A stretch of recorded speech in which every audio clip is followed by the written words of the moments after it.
जय महाकाल दोस्तों, कैसे हैं आप लोग। आशा करता हूँ भले चंगे होंगे, मज़े में होंगे।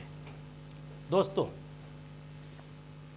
यदि आपके घर में से माता लक्ष्मी रूठ गई हैं और दरिद्रता ने आपके घर में वास कर लिया है तो उसके कुछ लक्षण हैं, वह मैं आपको बता देता हूँ। यदि यह लक्षण आपके घर में भी दिखाई देते हैं तो समझ लीजिए कि किसी न किसी कारण से, चाहे कारण कोई भी हो, लेकिन परिणाम यह है कि माता लक्ष्मी आपके घर से रूठ गई हैं और इसके वजह से आपके घर में पैसों का आना रुक गया है और कंगालियत जैसी नौबत आ गई है। अब क्या लक्षण है वो मैं आपको बता देता हूँ। घर के जो भी सदस्य हैं, ज़्यादातर समय वे आलस में रहते हैं, निंद्रा ज़्यादा आती है, ऐसे घर में लोगों को भूख ज़्यादा लगती है, अनाज हमेशा खुटता रहता है। दूसरा, ऐसे व्यक्तियों के काम धंधे रोजगार रुक जाते हैं, नौकरियां छूट जाती हैं, या तो कोई कामकाज इनका लगने वाला भी होता है, नौकरी लगने वाली होती है तो भी मन नहीं लगता है, किसी भी काम में रुचि नहीं आती है, रोजगार में मन नहीं लगता है। कोई भी व्यक्ति घर के सदस्य में आपस में मेलजोल नहीं रहता है, एक दूसरे की बात नहीं मानते हैं, मान सम्मान इज्जत नहीं करते हैं।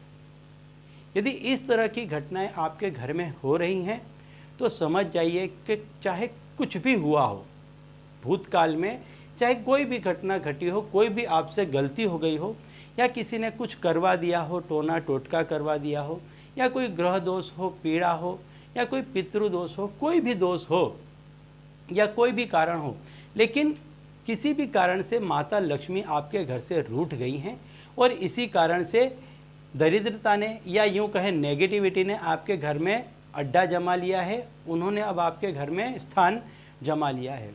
तो आज जो मैं आपको उपाय बताऊंगा, इस उपाय से आपके घर में से दरिद्रता हमेशा के लिए जाती रहेगी और पैसों का आना पुनः आपके घर में प्रारंभ हो जाएगा। तो दोस्तों, यदि आप हमारे चैनल में नए हैं तो मैं आपको बता दूं कि हम इस चैनल के माध्यम से हमारे प्राचीनतम ग्रंथों में छुपे हुए कई ऐसे गूढ़ रहस्य हैं जिनके बारे में जानकारी प्रदान करते हैं। तंत्र मंत्र, टोने टोटके इत्यादि के बारे में जानकारी प्रदान करते हैं। व्रत त्यौहार, पूजा विधि के बारे में भी समय समय पर जानकारी प्रदान करते रहते हैं। तो यदि आप भी इस तरह की जानकारी में रुचि रखते हैं तो अभी हमारे चैनल को सब्सक्राइब कर लीजिए, क्योंकि आगे भी हम इसी तरह की जानकारी इसी चैनल के माध्यम से आपको देते रहेंगे।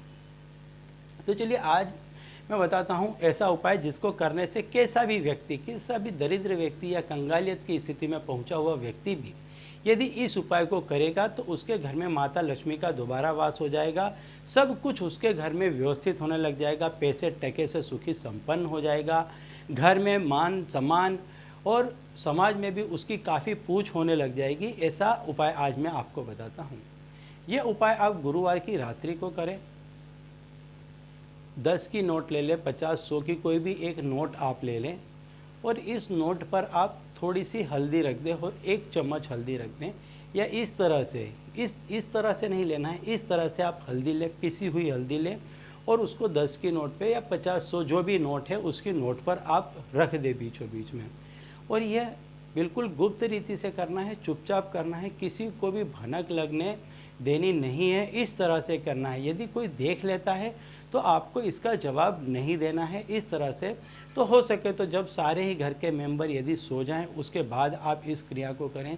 जब भी आप इस क्रिया को करें स्वच्छता का ध्यान रखें, स्वच्छता के साथ और पवित्रता के साथ इस क्रिया को करें।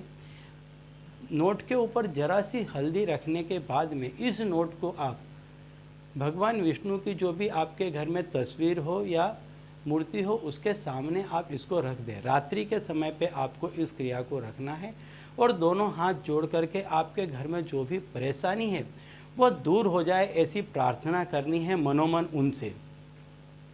अब नेक्स्ट दिन शुक्रवार के दिन सवेरे जब आप स्नान वगैरह आदि कर्म से निवृत्त हो जाते हैं, फुर्सत हो जाते हैं, जब पूजा करने के लिए बैठते हैं तो इसी नोट को आप उठा करके माता लक्ष्मी के चरणों के पास रख दें, घी का दीपक जलाएं और उनसे घर में दोबारा पधारने की आप प्रार्थना करें कि आप दोबारा हमारे घर में आए, हमारे घर में ये जो दरिद्रता व्याप्त है इसका नाश हो, इस तरह से आप हमारे घर में दोबारा प्रवेश करें, ऐसी आप प्रार्थना करें माता लक्ष्मी से और उनके सामने ये नोट रख दें।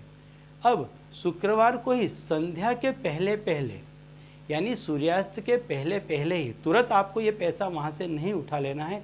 कुछ देर तक, कुछ घंटों तक रखा रहने दें, दोपहर तक रखा रहने दें, लेकिन सूर्यास्त के पहले पहले इस पैसों से आप प्रसाद चढ़ा करके, इसका कुछ भी आप, जितना भी आपने पैसा चढ़ा है उस हिसाब से जो कोई भी प्रसाद आएगा उस हिसाब से आप प्रसाद लेकर के छोटे बच्चों में बंटवा दें। 3, 5 या 7 गुरुवार इस क्रिया को करें। जैसे ही आपको लाभ हो जाए, आपने जितना भी पैसा रखा था उसमें जितना रखते थे उससे थोड़ा अधिक पैसा मिला करके और ज़्यादा का प्रसाद बंटवा दे। जैसे ही आपको लाभ होना प्रारंभ हो, देखते ही देखते आपके दिन पानी बदल जाएंगे। तो चलिए दोस्तों, अब इसी उपाय के साथ मुझे दीजिए विदा, और आप लोग देखते रहिए दिव्य प्रकाश और अपने जीवन में लाभान्वित होते रहिए। धन्यवाद।